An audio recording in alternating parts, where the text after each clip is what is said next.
अस्सलाम वालेकुम प्यारे दोस्तों और बच्चों, आज की कहानी का नाम है रहमदिली का इनाम।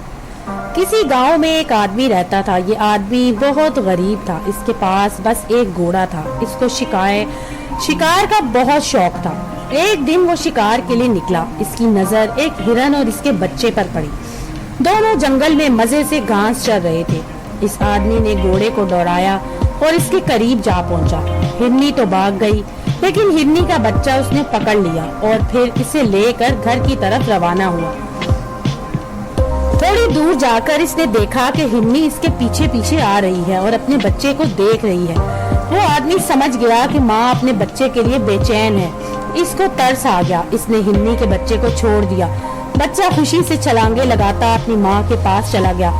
माँ इसको प्यार से चाटने लगी। रात को वो आदमी सोया तो इसने ख्वाब में रसूल सल्लल्लाहु अलैहि वसल्लम को देखा। आप सल्लल्लाहु अलैहि वसल्लम ने इस आदमी से फरमाया, तुमने हिरनी पर रहम किया, इस बात से अल्लाह बहुत खुश हुआ। तुम एक दिन बादशाह बनोगे।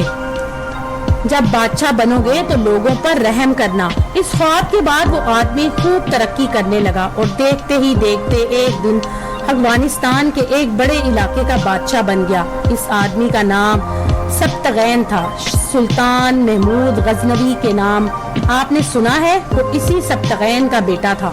तो दोस्तों, अगर ये कहानी आपको पसंद आए तो मेरे चैनल को लाइक और सब्सक्राइब जरूर कीजिए।